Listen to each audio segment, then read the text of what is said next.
Yo, welcome back to the Project Modus podcast powered by Infinity Sports Institute, where we're here to talk about your health literacy, meaning we're going to teach you some You already know, baby. We're on location at Infinity Sports Institute, where our goal is to optimize your human experience through your health. I'm here with my guy, Andre, our director of sports performance and sports nutrition, as well as Eric, our co-founder and director of clinical performance. What up, though? Hey, so today we're going to be talking about executives and athletes, right?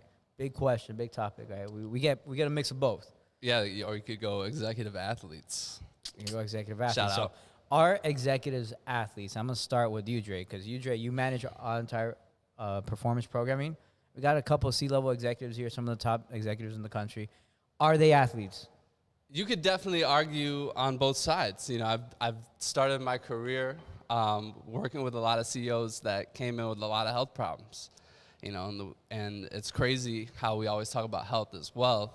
You know, sometimes, you know, we build up this wealth to only pay for it on the back end, you know, have to pay for hospital visits, medications, and all these different things. But then, you know, I've had my experience here, or of course it's Infinity Sports Institute, so you're going to get more of those CEOs that are like, all right, I want to train like an athlete.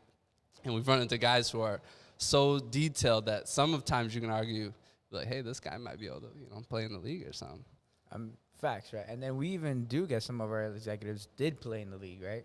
Facts. Big facts. So, Eric, when it comes to executive health and wellness, right, a lot of these athletes are managing sometimes 7, 8, 9-figure companies. With your experience, because you've worked with a lot of these individuals as well, with your experience, how do you think they're managing their stress, or how important is health? Some of them don't manage it at all. They just try and burn right through it. It's like hitting a concrete wall. We see that all the time. That burnout. So there's people that do really well, so there's people that don't. But honestly, the majority is they don't do well with the stress they're handling. It's a lot. You're an athlete and a CEO. You got so much pressure on yourself. That's all I can say. Like, Yeah, running a 7, 8, 9-figure organization with hundreds and thousands of employees, you're making probably tougher decisions than, you know, Tom Brady in the backfield, right? Right. So, heck, let me ask you a question. How do you think that's affecting their physiology, you know, affecting their performance on and off the field, so to speak, on the CEO's field? You know, how's that affecting their production when they're able to, you know, what they're able to bring to the table?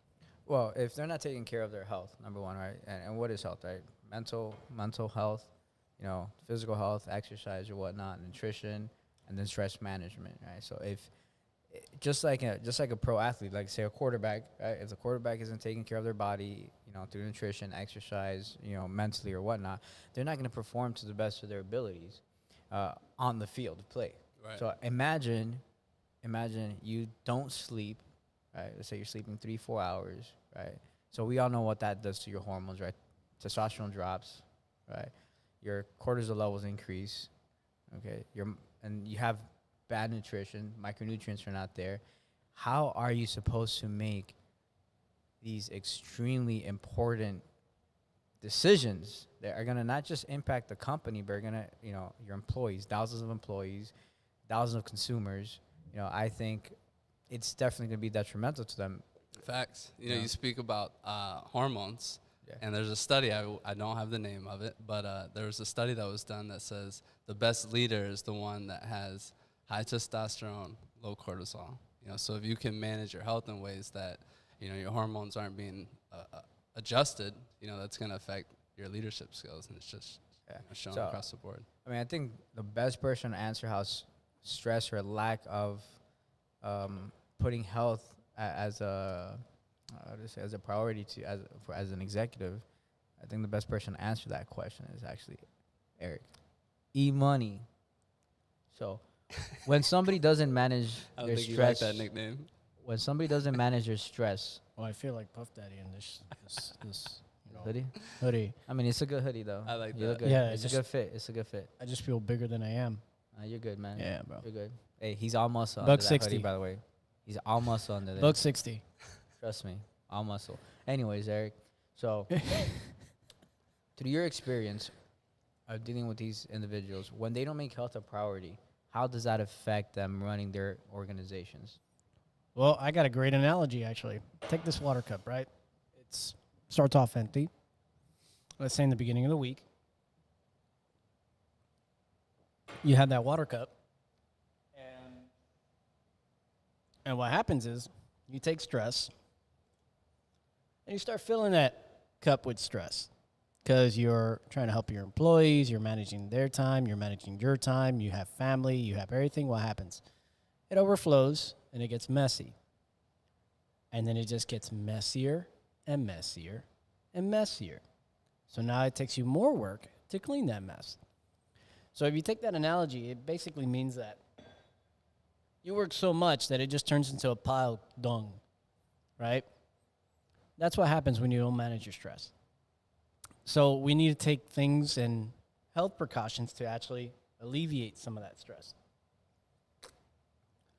So making you healthier overall. what would you suggest, like some stress management techniques? Let's talk about exercise, right? Exercise is a good way. It is considered stress. It's your stress, right? Good stress. And as you do exercise, you adapt. Your body gets better at producing hormones that you need and getting rid of toxins and other bad stuff. But in the end, you feel good, right? In the beginning, it sucks. And then after a while, it's like, oh, dang, I feel that high. I'm good now, right? That's why it's important to exercise. So Dre, you've had the experience of dealing with two types of CEOs, right? Yep. The unhealthy and the healthy. Facts. Yeah, big facts. So, for example, in here in Infinity Sports, we have one individual. I think I'd rank him as one of the top executives in the country. He manages his health probably better than any pro athlete we've had a chance to work with. Yeah. And now, how can we relate how he manages his health to his success in business, right? Oh, I mean, just take a. I mean, I was sitting down with him after we did his DEXA, and we were talking nutrition, and he's like, "No, I got a question to ask you." He's not even letting me talk right off the bat. He's coming with like 10 loaded questions. You know, what's this mean? And we go take a look at his Excel sheet. He's got everything detailed down to the gram. He's got different tabs on there that if you put something on this tab, it bounces over and does something on this tab. He was so detailed when it came to just his health and wellness and just his nutrition that I'm like, I wonder what this guy's business is like, books look like. Because if you're going to be that detailed on your own just health, you know, imagine when it comes down to money, you know, how detailed you're going to be with that. So it's like, wow, you know, somebody that takes that deep a look at their health, you know he's doing it for a reason because that stuff takes a lot of time, takes a lot of detail. Yeah. So for him to do that, you know, it means a lot on the back end. And on the back end, like we see him, you know, he talks to us about his business and how he's managing his team of, you know, C-level executives that he oversees on the board or whatnot, and how he pushes them to be better. So, and he, like he says, you know, he leads with example, right? Right. Yeah. Now, vice versa, how have you seen a CEO where they don't manage their health well? You know, they're having a lot of health issues because they don't, right? They have bad habits or whatnot. How have you seen that translate over to their business? Oh, I mean, all the time. I mean, I can't really speak on how it's affected directly to their business, but you can tell the type of leader just by looking at somebody that manages their health versus somebody who doesn't. You can tell somebody that's like, man, I would love to work under that guy or learn from that guy versus somebody that doesn't take care of their health. Just because I think one thing that it comes to managing your health is you get into that cycle of not being able to manage stress, that fight or flight, you know, getting out of that fight or flight. And when you see somebody that's in fight or flight all the time, that type A, sometimes it can get very overwhelming. And, you know, you got to be able to manage that fight or flight and be able to bring it down. And I think those can be a lot of the best type of leaders that can manage that stress and be able to get out of that fight or flight. And sometimes they'll do it with exercise. So they'll be like, Eric, I need one of those fascial stretches to downregulate. I need to rage out. Give me all the heavyweight you got. Yeah, you're right. You know, so you got to find certain ways to manage your health, manage your stress levels, right? Exercise is definitely good, but then, like I've always said when we speak, you know, stress is neither good nor bad, right? Stress is stress. Exercise is stress. You know, managing 1,000 employees is stressful. Right? It's just, you know, how much of that you're getting in, the dosage, right? What is the dosage of that? and nutrition plays a big role in it as well. And so does kind of like just mindfulness, right? I know Eric talks a lot about mindfulness with our clients and with the individuals that he sees. And mindfulness is very important because if you can't manage your stress, right, your mind is fully loaded. You know, how's that also going to affect you outside of the boardroom? I think it's also relative, depending on the person. What is stress? It's relative, Yeah. right? You have people that can handle certain stimuli, and then you have others that don't, you know? Take introverts versus extroverts. They love heavy music. They love that 24/7. They love surroundings. They love being on the wire all the time. But you take that into an introvert, their stress is dead. Like, they're going to pass out.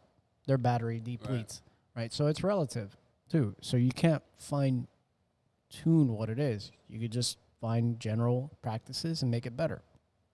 But obviously, we're not going to go into that deep mental stuff because we're not those type of people. But we could scratch the surface. Well, I mean, yeah, definitely. You know, but that's why we always work with a mental health professional when we see that somebody's kind of like their cup is already overspilling a little too much, then we kind of refer that going out. So when it comes to these executives, right? How often do you think that they need to really exercise, or how often do you think that they need to really focus on their health, Dre? I mean, just as much as anybody should. I mean, you should really put it into your routine, like waking up and brushing your teeth. You know, just be like, what am I gonna do? You brush your teeth? I think you should. If you didn't wake up and brush your teeth this morning, Wait, you forgot then something. you got very- way more foundational health problems to look at. But that's what Just I'm saying. kidding. Is like, you know, taking a shower, right? These are like basic foundational health things that people do. So it's like, why shouldn't exercise be a part of that? It's only 30 minutes. You know, how long does it take you to shower, brush your teeth, and do those things? Probably the same amount of time. So don't tell me time when you could probably find 20, 30 minutes to walk, to do something that's productive for your health. And, you know, and I think if everybody strives to do at least one thing towards their health, they're probably going to do more things, and then you'll see, you know, a better trend. So it's like, just strive, just wake up and do one thing. Yeah, I mean, like Dr. D told me the other day, actually a couple weeks ago, on like what these executives in Japan do, right? These Japanese executives, has a practice for them to go outside, roll up their sleeves, get some sun, be 15 minutes out there in the sun, you know, so increase vitamin D, you know. So these are small things that we need to practice if we're definitely going to be managing an organization with hundreds and thousands of employees, 7, 8, 9 figures. And this is where I believe, you know, they are athletes. They should treat themselves like athletes, because we got some of these guys that come in here and it's like, yeah, you know, I run this business, I run that business, I own this, I own that, and I just want to be healthy, but I'm not an athlete. Yeah. You're making decisions like one. Yeah. You're running an organization like one. The threat level is probably the same. Yeah, definitely. And yeah, imagine now with COVID-19, right? A lot of these executives had to pivot, right, and make these decisions, Still pivoting. and On the still fly. pivoting on the fly. You think Tom Brady making decisions on the fly? Come on, man. Yeah. Come on, man. Especially the people in, you know, stocks and all that stuff. That's a whole nother level. But Yeah, 100%. And then sometimes you do get some of the individuals who are like, oh, I'm so busy. I'm in board meetings. I'm doing all this stuff. I'm managing our finances. I'm meeting with my CFO, et cetera, et cetera. I don't got time to eat healthy. Have you heard that before? I don't got time. I'm like, what? Do you want to not live longer? Yeah, they're like, oh, you know, I picked something up in the cafeteria real quick. Yeah, I mean, you see it all the time, and that's the thing. It comes down to starting with one thing to manage. You know, if you're not even looking at how you can fix something or how you can change your environment or change your lifestyle, then you're not even going to do it. So it's like, for the people that come in and be like, I can't do that or I can't do this, and it's like, we have to just start with changing how you're looking at it versus like educating you on what to do. Because if you're not even going to make the effort in saying, this is how I want to be or this is how I want to do things, you're just not going to do it. Yeah, right. You know, and here in Infinity Sports, some of our executives, you know, what they do recovery, right? So they're either with a chiropractor, they're doing some fascial stretching, you know, they're doing their testing on a 6-week time frame, and then they're exercising, and we're managing their nutrition. And those individuals, not only do they feel better, they're making better decisions, their business is doing better, right? But at the same time, they're also incorporating that lifestyle into their homes, and then their colleagues, the people that they oversee. Yeah, you and know, it comes down to them taking ownership. Yeah, Just like they're taking ownership of their business, they can treat their bodies the same way. Oof. I've had people so many times tell me, it's hard for me to take lunch. I'm like, you telling me you can't block off 20 minutes of your schedule just to eat? Like 20 minutes. But that's necessary time, because if you don't, that's gonna affect how you're making decisions later that day. This is Yeah, a wild bro. stat. The cup. Yeah. It's gonna turn into a big There you ass go. dung. Yeah, I was seeing something. It was something like, you're more likely to get off probation after lunch versus before lunch or something like that. And I was like, yo, that's funny, because it's based on somebody being super hungry.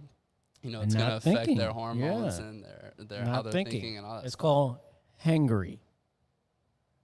hangry, Hangry. hangry. Hangry. I've definitely been. I get hangry sometimes here. I'm not gonna lie. So if you're feeling hangry right now, take a break and go grab. I'll tell you right now, it's best.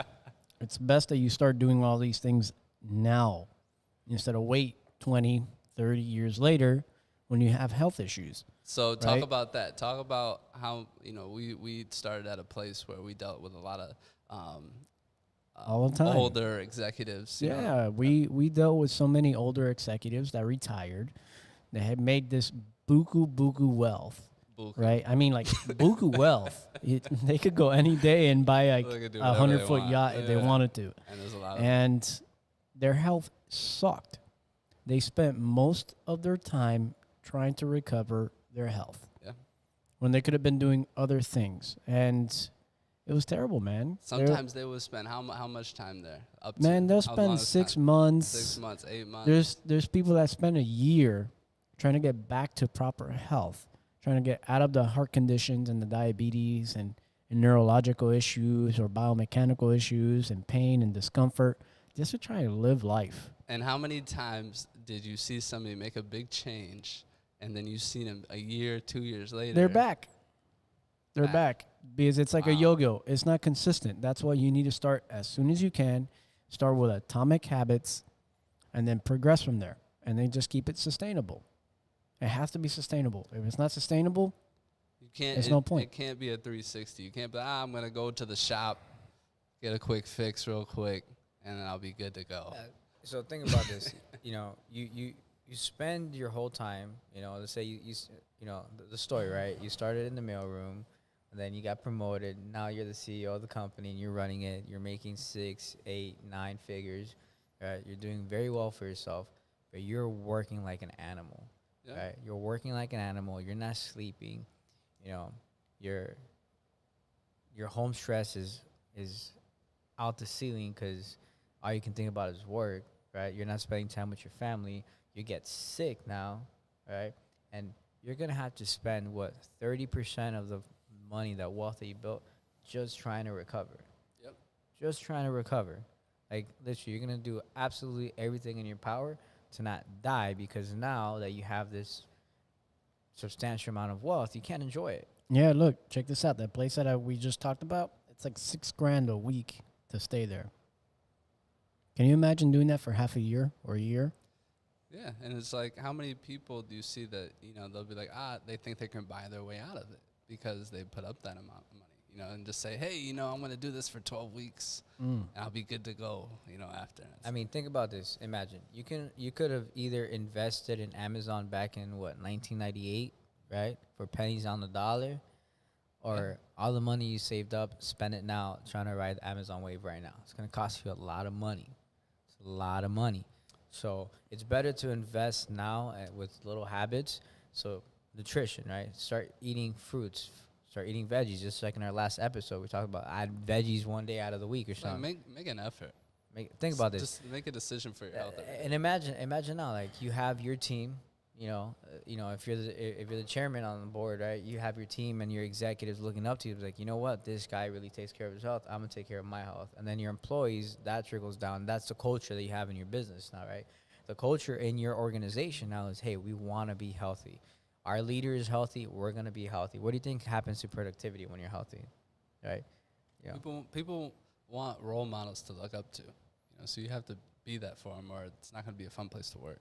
100%. So now imagine, and imagine you work at a company, and some of you do, and your boss is groggy all the time, you know, he's always starving, Miserable. miserable, he's stressed out. How do you think that workplace is going to be? Thanks. And now let me go back to the boss now. You're the boss, and that's you.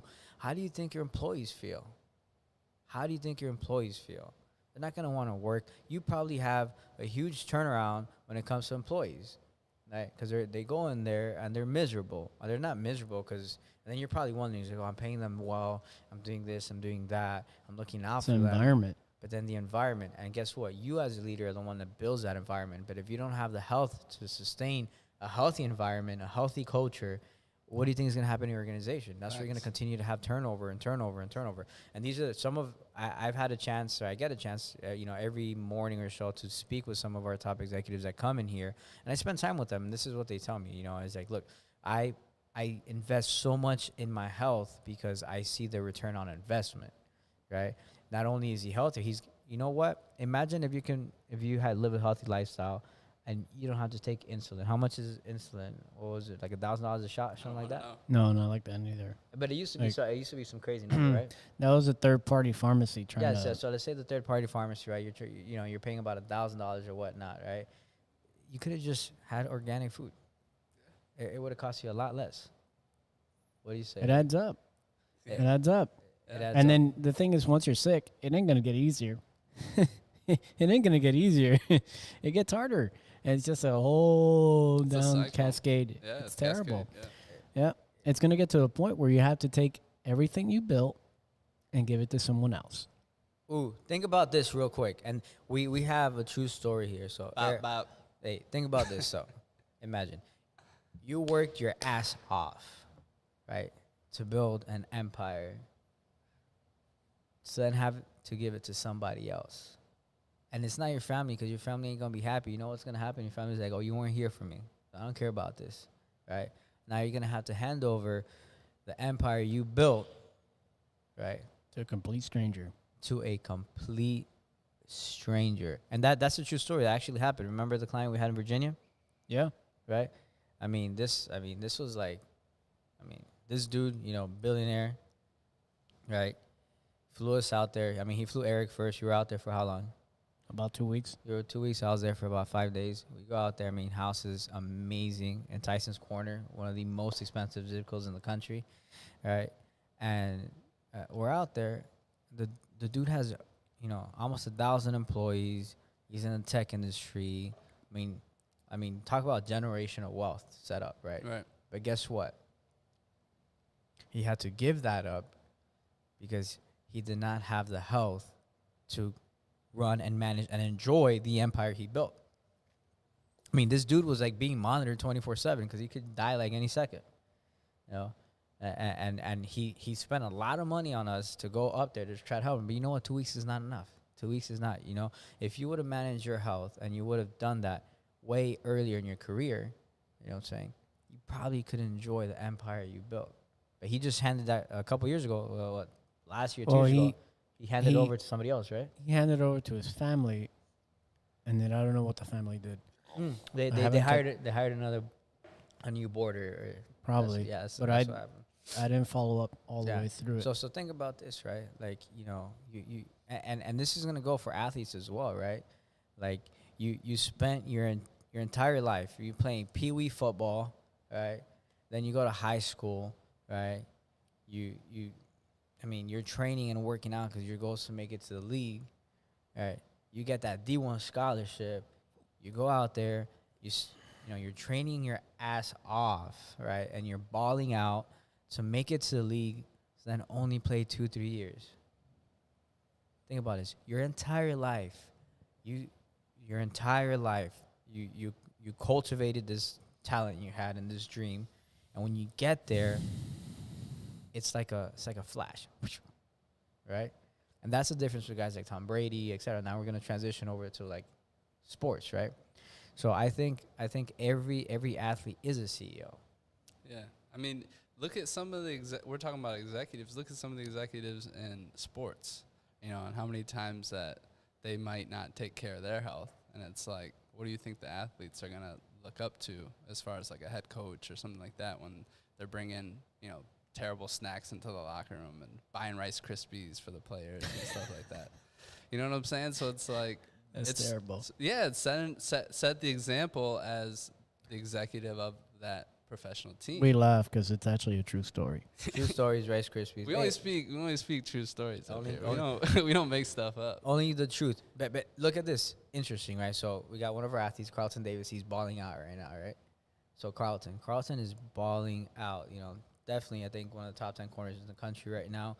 He's tied for Mr. the lead. Undeniable. Mr. Undeniable. You guys are gonna find Shout out out. that story when we got him on the podcast. Why we Sounds call him Mr. Undeniable. But I remember when he came in here, right? He said, "Hey, look, you know, I want to improve my health. I want this to be the best career I've ever had.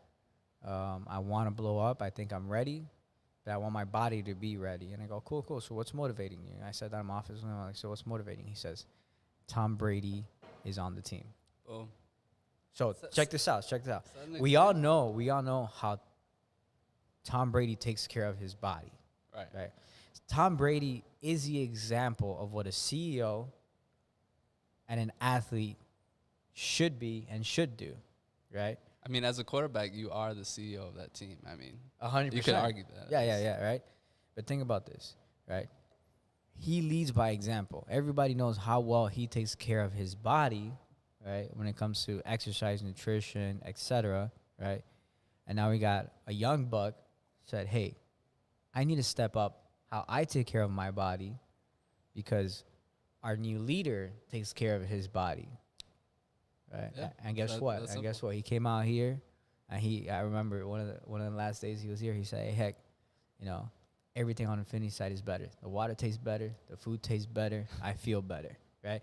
And because he's taking care of his body, now he's balling out. Right? So when it comes to sports, athletes, you got to treat your body like you would treat, you know, a Fortune 500 company. You're the CEO of a Fortune 500 company, and that's your body, right? Because your body is your organization. Your body is your stream of making revenue. Your body is your organization. It is It's your business at It's that your point. business at that point, right? People are paying you for what you're doing on the field. On the field. Now, Eric, when an athlete needs to manage, like say like Carlton, right? He needs to manage stress levels and he needs to manage his nutrition. He needs to do all these kind of things. What do you recommend, right, for them to do, let's say, after a game or before a game? What's the best way for them to prep to manage that stress that they're about to hit? We talked about it last time, but it's all relative. Again, what's best for you, whether it's sitting down and breathing, is that going to help you physically, mentally, and emotional? Is sitting down, listening to music going to help you? Is meditating going to help you? Is taking a nap? It's all relative.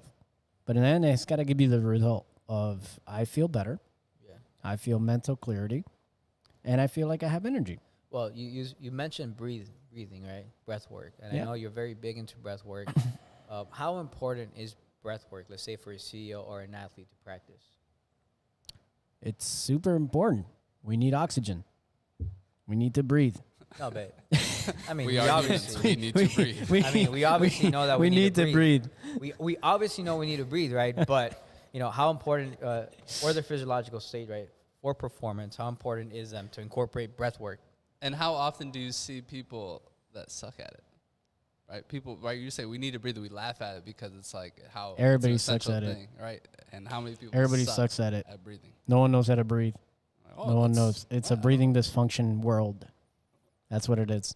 Why? What are you So- talking about, Eric? I breathe Yeah. every day. I don't know what you're talking about neither. You just breathe terribly, right? That's why your neck hurts all day. No, Okay. but serious, no. They just want the science behind it and some of the benefits of it. So when you breathe, if you take deep breaths, you start kind of incorporating more of the parasympathetic state of your body. That's one benefit, right? So you get to relax into that breath. You start to kind of melt your worries away, your stress. You start to teach calmness. When you breathe properly, which is through the diaphragm, your body does other things, right? It starts pumping fluids a little better. It starts moving. It creates a pump essentially, right, in your body, and it starts to move the hemodynamics, whether it's the lymphatic, whether it's venules or arterial. not only that, you're inhaling more oxygen, just a little bit. It's just a little bit of an increase in breath and oxygen that you're taking in from outside because you're breathing better. So what does that mean? You have more oxygen, less stress on the body. It's easier. It's more efficient, right? You start developing more alveoli. They get better at bringing in oxygen. Your lungs build more capacity, so you feel like, oh, I have more energy, right? Ding, ding, ding. More energy. Throw But- away that Red Bull. In the end, once you start learning all these different types of breathing techniques, you get this euphoric of clarity.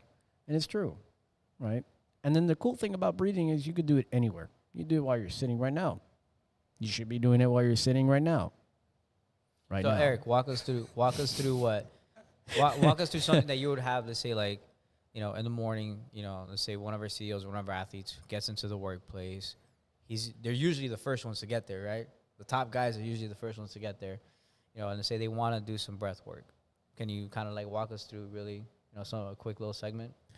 Sure. So disclaimer, there is a bunch of ways and a bunch of techniques out there. As long as you learn to breathe with patience, all of them work. Let's just put it like that, because there's so many. There's like the Wim Hoffman method. There's PRA's methods. There's, what's his name? Dr. Oh, I just lost it. Dispenza way of breathing, right? There's so many different ways to breathe. But easiest one would say the diaphragmatic breathing, where we just take your ribs by the side. All right, guys, Right. do this at home. Super easy. You're going to go ahead and put your hands right on the side of your rib cages, okay? And you're going to pretend like your chest doesn't move or your stomach doesn't move.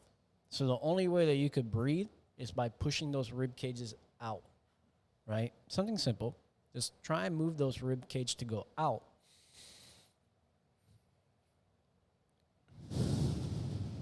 And back in when you breathe. So in that way you start getting a full breath into this like circle, this dome-like thing you have in your body. And the cool thing is when you breathe, it should be through your nose. So now you're taking a longer breath to actually fill up. Now, as you get better with that, and it gets more and more intuitive, the idea would be to take a longer breath. Hold that breath. Be able to speak with that breath, right? Really stretch out everything that's in there.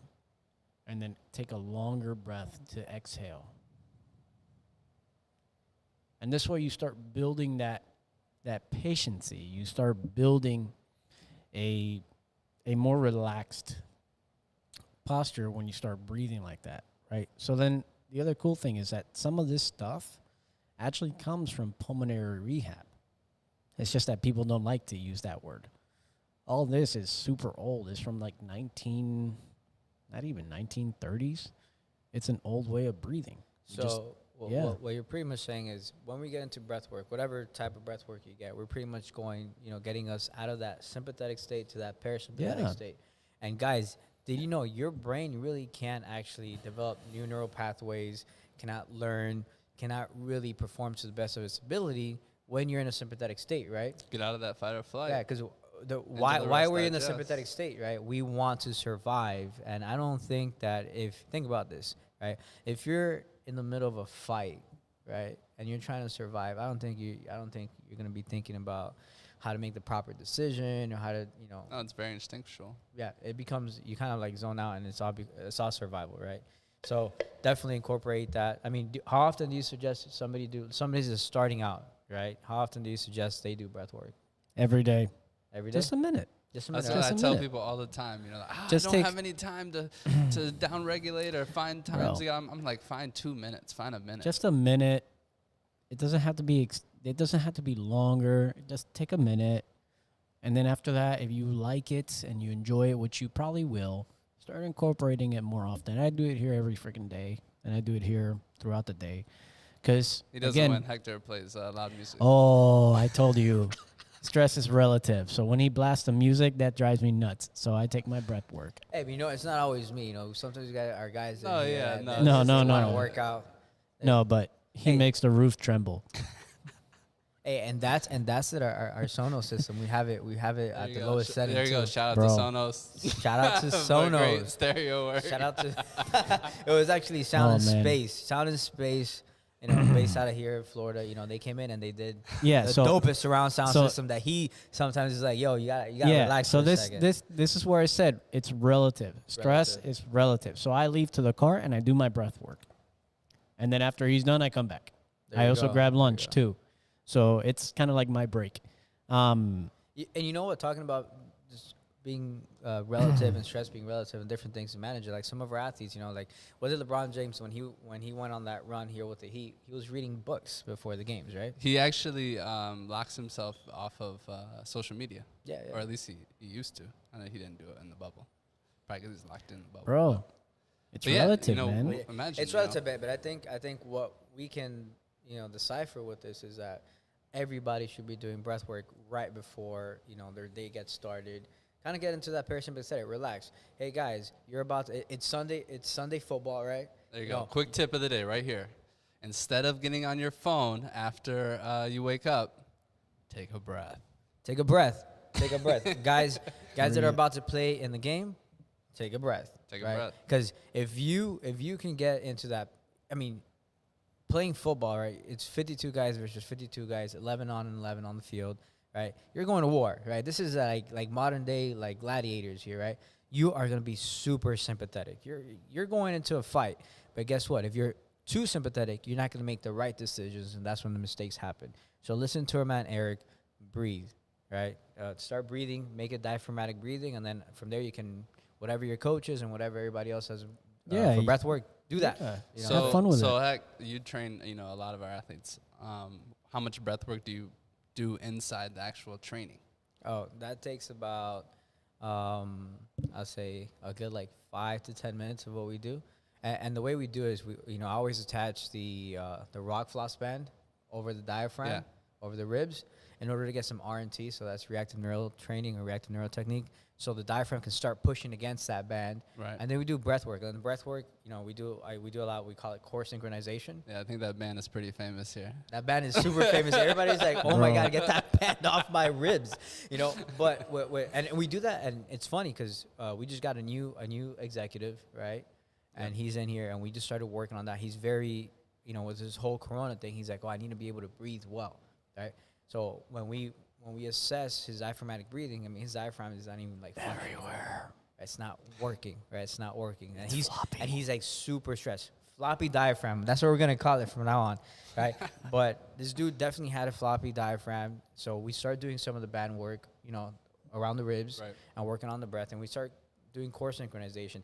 When it comes to breathing, right? I mean, Eric will tell you, it's not just your diaphragm that has to work, right? It's your abdominal structure, your pelvic floor. Boom. You know what I'm saying? All that needs to be able to retain intra-abdominal pressure. Am I right? Yeah, there's a whole bunch of different ways, and they're called different techniques. I just forgot the name of all the techniques because it's been a while. There's intercostal muscular training for breathing. There's isocostal muscular technique training. There's a whole bunch, and it's all old. I'm telling you, this is reliving the wheel. All this was done in the early 1800s, early Yeah. 1900s. And pulmonary rehab, it's not new. Yeah, it's not new, but when it comes to like breath work, you asked me, right? So how often I do it. So Right. from there, like we do core synchronization because your breath, the way your diaphragm works, needs to be synchronized with how the rest of your body works. Right. So that's what we spend 5 to 10 minutes on it every single day, especially with the athletes. So now I have some of our athletes do it prior to their games now. You know what I'm saying? Yeah. Because you want to be able to. I think Dr. Perry Nicholson said we actually have 7 diaphragms, right? He included the foot. in 5. it. 5, right? He included the foot, 5. the cranium, the pelvic floor. All these things need to contract and expand when you breathe. So if they're not contracting and expanding at the same time, then that's where we're gonna have lagging systems. Then we're talking about injuries, et cetera, and stuff like that. And but our athletes definitely we spend 5 to 10 minutes with them, and then we also do something. Carbon loading is super important. If you cannot retain carbon dioxide while you're breathing, right, then we're not gonna get enough oxygen molecules into your red blood cells. Science lesson. Science lesson. Carbon dioxide is not that bad for you. Eric, explain to us why that's important. It's a chemoreception of the red blood cells. That's literally it. Yeah, therefore, the carbon dioxide signals our red blood cells to absorb the O2 molecule. So you need to breathe, guys. Listen to Eric. Breathe. That's super important. We do that with everybody here at Infinity Sports. Let me ask you, since you do a lot of deep sea diving, right? With crab season and all that stuff, would you recommend like athletes do that to like enhance their breath work, or because sometimes you see that, right? Athletes go out and they do like ballet to like do their footwork. Yeah. Well, I'll tell you, free diving is one hell of a way to train yourself for stress, right? Because you're working on carbon loading. Imagine you're underwater, holding your breath for anywhere between 30 seconds to 3 minutes down there, right? If you can't retain that CO2 and you're going crazy, I mean, you're gonna have a hard time. And then second, it's like you're in outer space, dude. Like there's absolutely it's a whole different world down there. And then you're worried about sharks and you're worried about losing your breath and drowning, etc. You feel the pressure of the water. So I'll be on the boat. He'll definitely be on the boat. These on the two boat. guys are on the boat, definitely, right? But when it like one of the things I realized. Well, it's all the muscle I sink. Yeah, and one of the things that I realized freediving is it's a very stressful situation. Oh yeah. Think about it. I am removing the one essential thing that we need, because we can live without food for how long? I don't know, days, weeks, probably. Right? Weeks probably. Without water, a couple days, Yeah, right? days. Without oxygen, I mean. Well, here's the thing. Like, all that contributes to training your body how to adapt. Again, it's a stress, and it's adapting to the stress. Right. So, Yeah. breathing in more oxygen, because oxygen doesn't change unless if you change altitude. Like, there's certain percentage you get out here. The amount that you take in changes, though. So, if you breathe in 100, then you're gonna get 100. But if you get more breath or less shallow breath, let's go the other way. You take a shallow breath, out of the 100 that you're breathing, you're gonna breathe 60. Your body's not left with a lot. It's not efficient.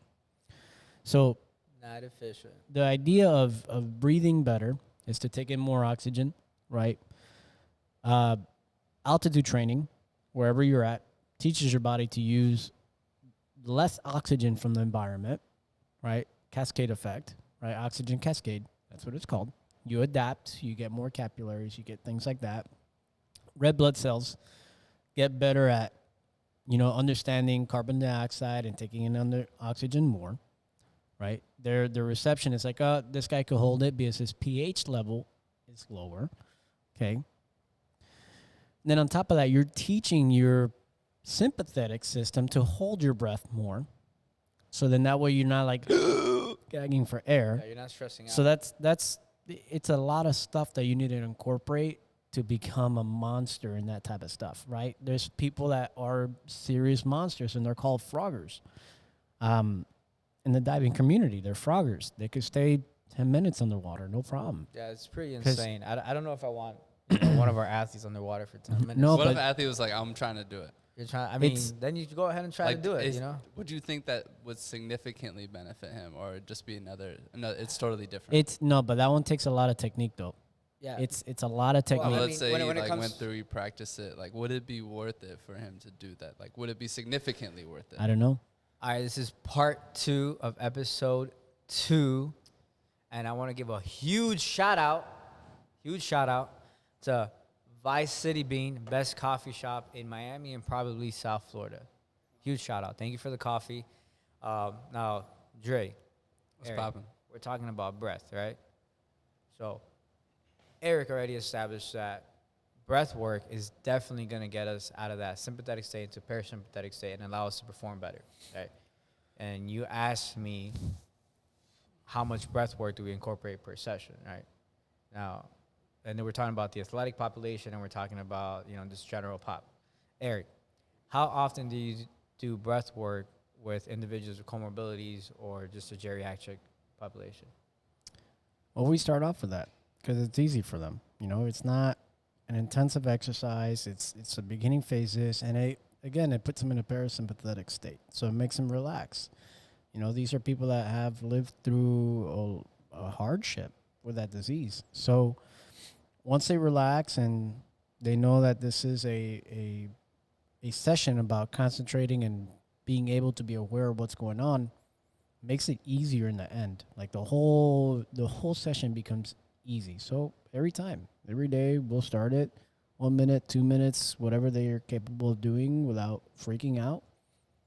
And that's it. You see, and like Eric just said, it makes it easier, right? And it's not just for the geriatric or the individuals with comorbidities, but with our athletes, our general population, they're able to perform better their session here, right? And if they practice that outside of the weight room, outside of the training facility, outside of exercise, they're also going to perform better on the field and perform better in the boardroom, right? Facts. So, guys, practice your breath work.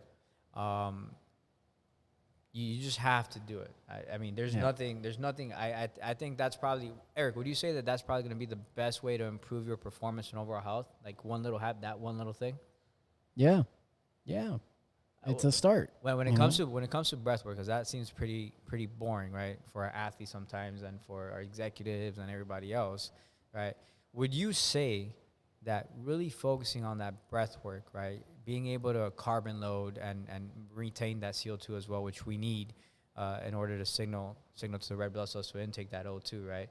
Would you say that might be a bigger contributor to performance versus like exercise and training and stuff like that? It's one of them. I can say that. It's one of them. Would you It's think one of the that's like contributors. would you think that's one of the easiest It's ways? the easiest thing you do. Easiest thing. There like- you go, baby. You need to Boom. breathe. All day, every day. You need to breathe. Yep. Yeah. Andre tried breathing. He tried not breathing one time. It wasn't fun. No, I mean, we've all seen those YouTube videos where people are deadlifting, right? And they're holding their breath and they fall. Oh, Valsalva.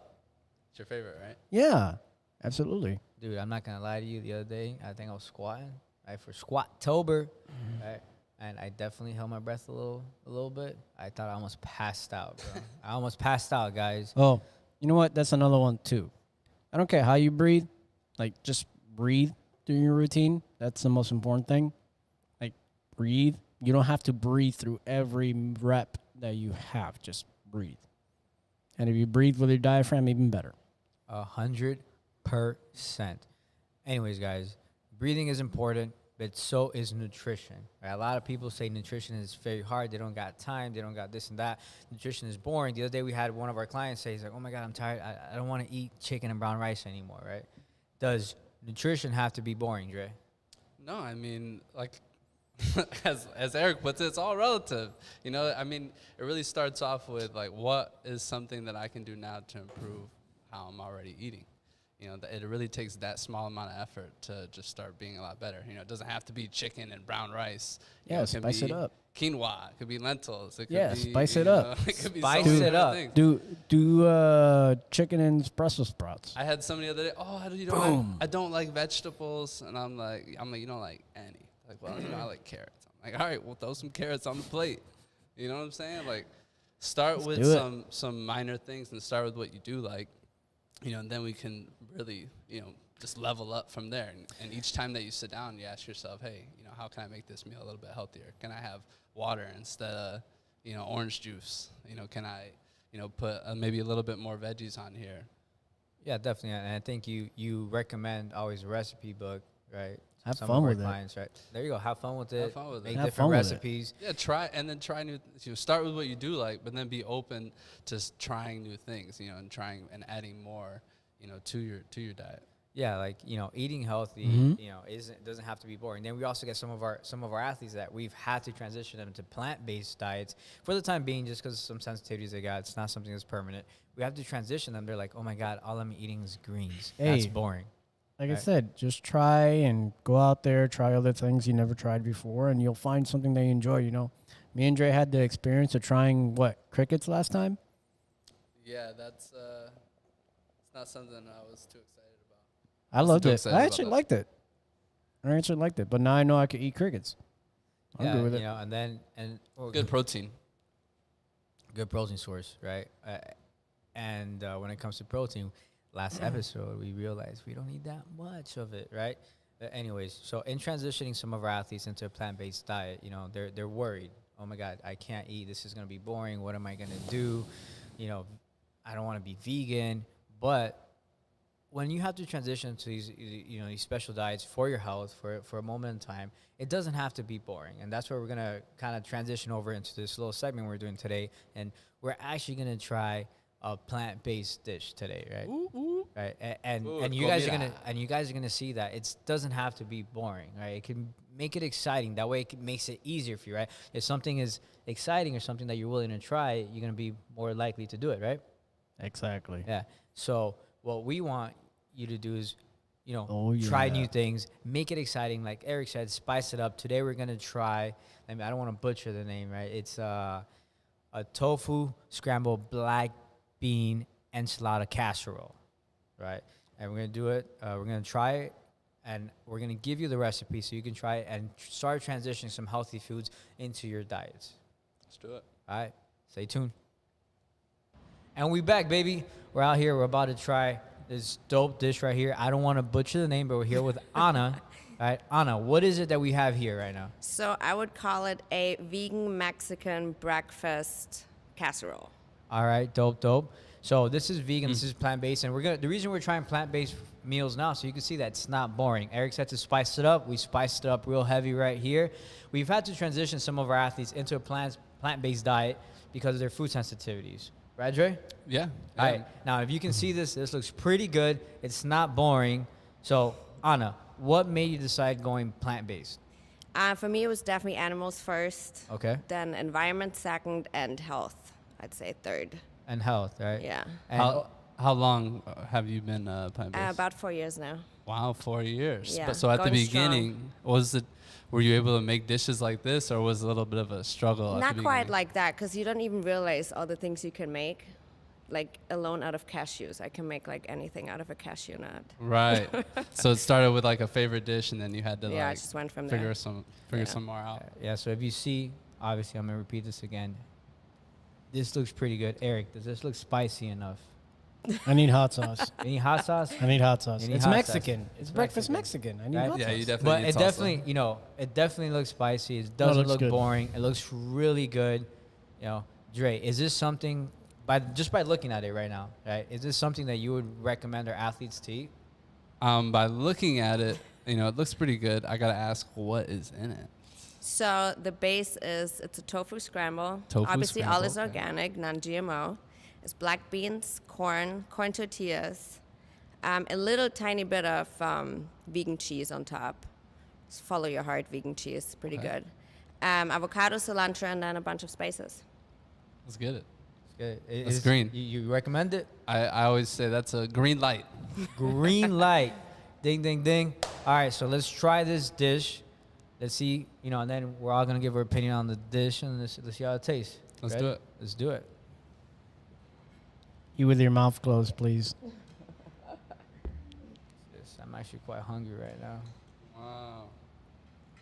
So, what's your favorite dish, Anna, to Oh. cook? I love so many dishes. I just love food. Like I wake up, think about what I can eat. I go to bed, think about what I'm gonna eat tomorrow. Did you always love food, or was like going vegan like got you? No, I always loving liked food, for sure. But my cooking is definitely a lot more adventurous now. It's a lot more creative now. Now, how long did it take you to make this dish? It's about an hour, like a 30-minute prep, 30-minute baking. It wasn't Okay. bad. So see, guys, eating healthy, eating nutritious is not hard. Would you consider, do you eat like this often, or? Yeah. Yeah. Is it hard? No. I mean, you can make it as easy or as hard as you want. Gotcha. Do you have any quick go-to dishes? Like, what if for our person out there is only got like 15 minutes? 15 minutes. Black beans with rice and a vegetable salad. Boom. There you go. There you go. It's Something easy, quick, something nutritious. easy. Brown rice or quinoa. There you go. Nutritious, easy, and based off the ingredients you mentioned, it's all whole foods. Yeah. Yeah. So no canned stuff, nothing like that. It's just I whole mean, food. except for the cheese, but you can make that homemade as well with cashew nuts. There you go. So it's There you always go. a way. Eric, what do you think about the dish? Eric's almost done right here. I don't know. When I don't speak, I don't. It's good.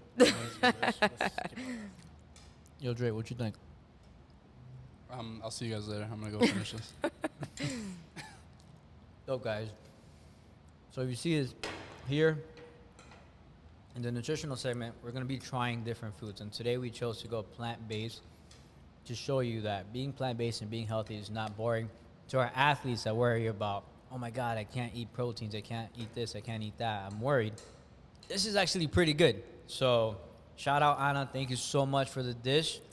Thank you for the inspiration. Recipe is going to be on the comments below, and we'll also upload it to our Instagram page. Definitely, I think I'm gonna have to give this one a shout. Oh, for sure. I think I'm gonna have to get it from you personally so I can cook it at home. For sure. Sure. And Eric, look, the tofu scramble is like scrambled eggs, but it's not eggs. So it's good for you, right? Because you're sensitive to. Are you sensitive to eggs? No, I'm not sensitive to eggs. Oh, you know. No, I just have really bad farts. There you go. So if Eric, I think you might be sensitive. so to avoid Eric eating eggs for breakfast, right?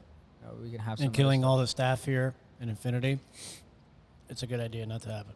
There you go, right here. Go plant-based, baby.